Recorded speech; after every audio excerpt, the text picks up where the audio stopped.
What is good, YouTube? Welcome back to the video. And yes, I am late to this video. The Bears played the Packers on Sunday, and when I'm recording this video, it's Wednesday, and it's probably going to be out on Thursday. Yeah, I'm a little late to this, but things happen in life, and I'm just busy. So, I gotta do this a little late.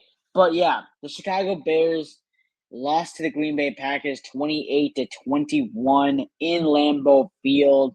Um, on a game-losing interception by Caleb Williams. We'll get into Caleb Williams a little later in this video.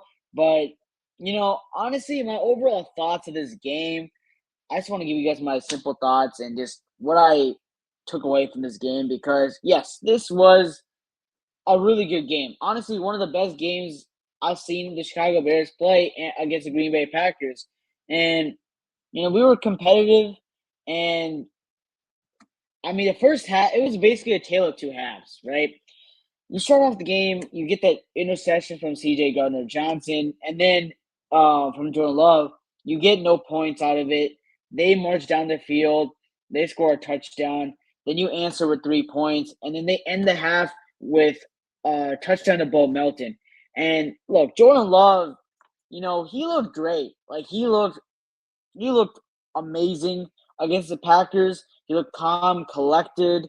Outside that one interception, like he played really well. And as a Bears fan, I will give him his props when he plays well, and he's playing a heck of a year this year. I mean, he's got 3,028 yards, 22 passing touchdowns, 4 interceptions. Completion percentage 67%, and yeah, his passer rating is 105.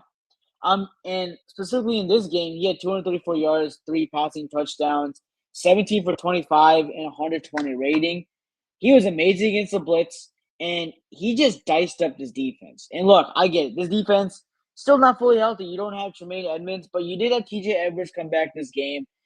Kyler Gordon, he's been an issue, man. He's been an issue because he's not available. He's only played 3 games this season. He was supposed to come this game and gets injured in pregame warmup.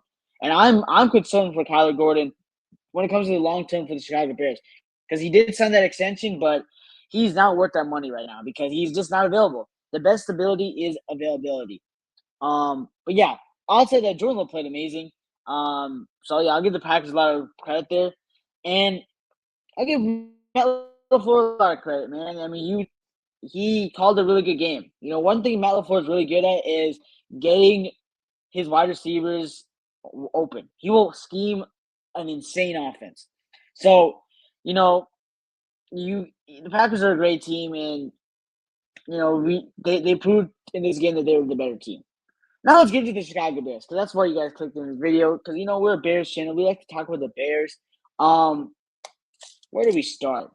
Okay, you know what? Let's start on the defense. The defense, honestly, in my opinion, played fine. Like, I get it. Like, against a good offense, you're going to give up yards. I mean, they're a good offense. Jordan Love is a good quarterback. He is. He's a good quarterback, and obviously they don't have the greatest receivers, but when you're in the LaFleur offense, your receivers are going to cook, right? But Jalen Johnson, look, I like Jalen. I called him a top 5 corner in the league. This year he's not, but he's also coming back from an injury.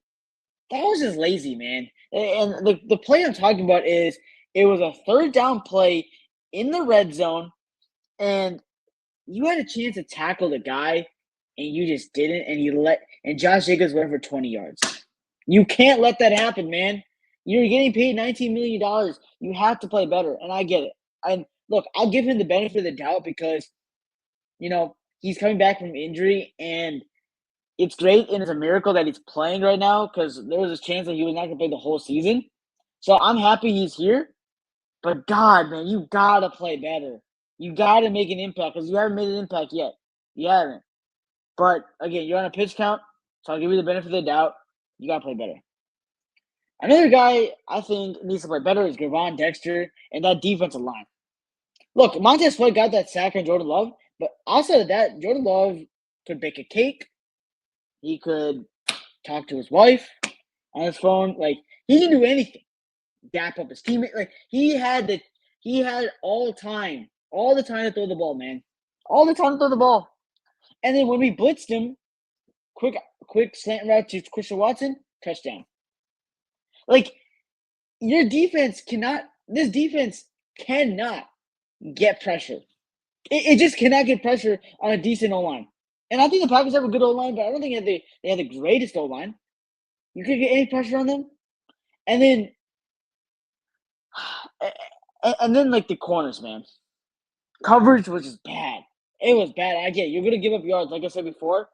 But Deshaun Wright, I mean, he gets burned every time. And look, I know he's having a hell of a year, getting interceptions. Brisker also not playing that good, but like the secondary just did not show up, man. It just did not show up, and I get it. It kind of goes hand in hand with the defensive line because if you don't get pressure, then the quarterback has more time to throw the ball, and the receiver's gonna get more open. I completely understand that. So I think both of them have to play better. The defensive line has to play better, and the offensive line has to play better. Oh, sorry, defensive line and the secondary. Sorry for starting my words. Now, so I think the defense will improve. If you get your players healthy, Tremaine Edmonds has to come back.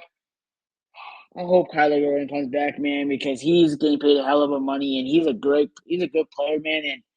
But thank God we have C.J. Gardner-Johnson. But I just hope this defense can finally get healthy sometime this season so we can see what the potential of this defense is. And, yeah, Ryan Poles, this offseason, man, we need an edge. It's time. 2022, you had Jaquan Brisker lead your team in sacks. 2023, Montez Sweat led your team in sacks, and he came 8 games into the season. 2024. Oh, yeah, 2024.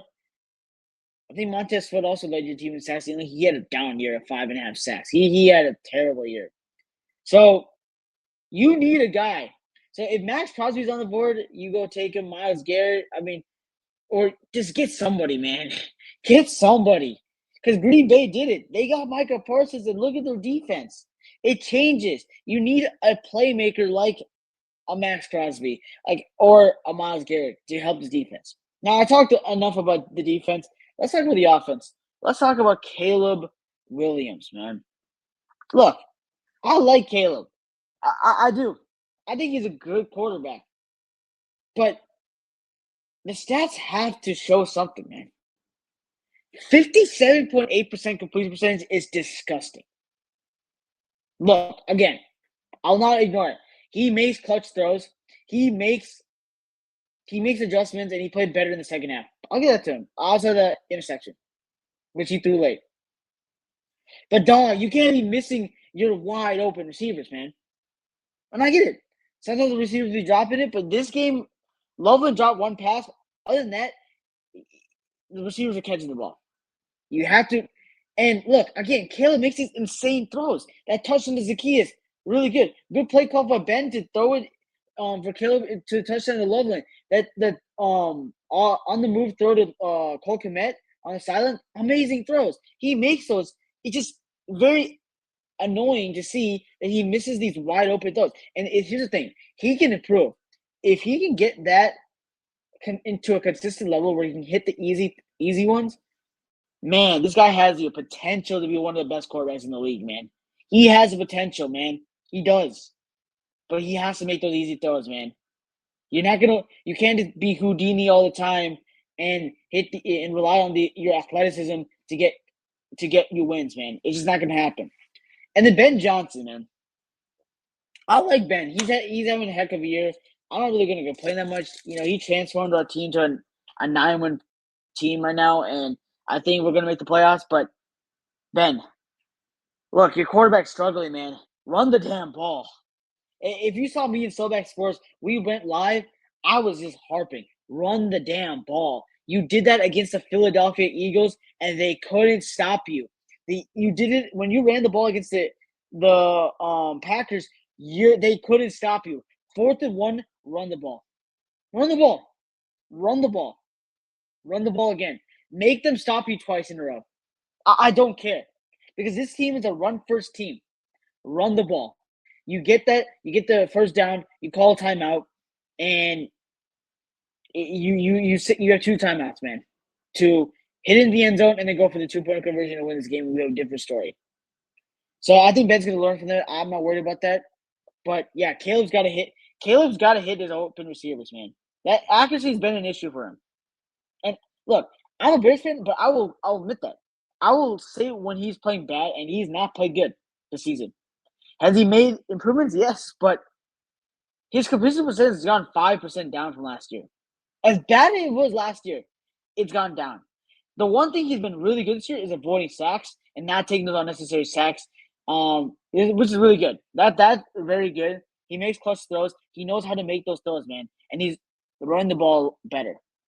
Just be honestly, Caleb. If he is more consistent, the Bears can be the most lethal team in the league if he is very consistent. But consistency will take time.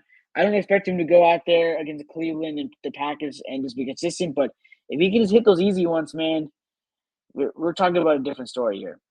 And then lastly, I just want to talk about the outlook of the playoffs because now you went from the 1st seed to the 7th seed, but you have a chance to go back to the 2nd seed. You do. If the Green Bay Packers go into Denver, which is a hard place, but the Denver Broncos haven't lost there in like a long time. If they go and beat the Packers and the Bears handle the business at home in a very cold weather to the Cleveland Browns, who won 3 games with Shedeur, and they have new quarterback Shedeur Sanders starting, the Bears can be the 2nd seed, and they will go in to Week 16 in Soldier Field, the biggest game in Chicago Bears in a while, Chicago Bears history in a while, and go and win that for the division. It'll be for the division, man. It'll be for the division. The Bears had to handle the business. I'll make a video soon about the more in depth about the Bears Browns, but it's must win. Like Ben Johnson said today, it's must win. Yeah. And again, actually, I want to end on the interception because that's how the game ended. Because I did say run the ball. Look, people are saying in the comments, and also, yeah, I want to get to DJ Moore a little bit. I'm sorry for extending the video. DJ Moore wasn't open, guys. He wasn't. He wasn't open because Caleb was already in the motion of throwing the ball. Honestly, I'd rather have Caleb throw it than like just make it. It would have been way more inaccurate if he tried to go for DJ last second. So, that's fine. The thing I'll criticize Caleb is you threw it too late. Cole Kmet was wide open. You threw it late. Nixon made the play. Kudos to Nixon, man. He made a heck of a play there. You underthrew it. Now, guys, Rome Odunze didn't play. You're paying a guy on the roster $28 million. Highest paid player on the roster is DJ Moore. And you're not throwing in the ball? Now, this could be a Caleb issue because Caleb last year did not throw in the ball that much. He went for 1,300 yards, 900, but I gave him the benefit of the doubt because it was Caleb's rookie season. It could also be a DJ issue, or it could be a Ben Johnson issue. Whatever it is, get him involved. Get him involved. Whether he's going to be here next year, I don't care. Get number 2 the ball. Good things happen. Get him the ball. Next game against Cleveland, I better see him get touches. Now, I'm not talking about just run plays. I'm not talking about screen plays. I'm talking about routes. He's a good route runner. Give him the ball. Get Luther Burden. If Roman Odunze doesn't play, get Luther Burden involved. Colson Loveland involved. Cole Kmet, all them people involved, man. This offense has so many pass catchers. It can be one of the most dynamic offenses. We have to use the players appropriately. But yeah, that's how I'm going to end the video, guys. Y'all let me know in the comments what you guys think. You guys think the Bears have a chance to beat the Packers at home? I think so. I think they have a chance to beat them, man. I really do. I think we played them really tough, and we could have won this game if we managed the game better at the end. But look, I have a lot of belief in our quarterback still, with all his deficiencies. I still have a lot of belief in Ben Johnson and the coaching staff to get this right and watch more film and make some adjustments. I think we're going to win at home, and I think we have a solid chance to win the division. And even the NFC, man, there's a big chance. But we got to win the games in front of us. Y'all let me know in the comments. It's been your boy Slashing Got Next. I'm out.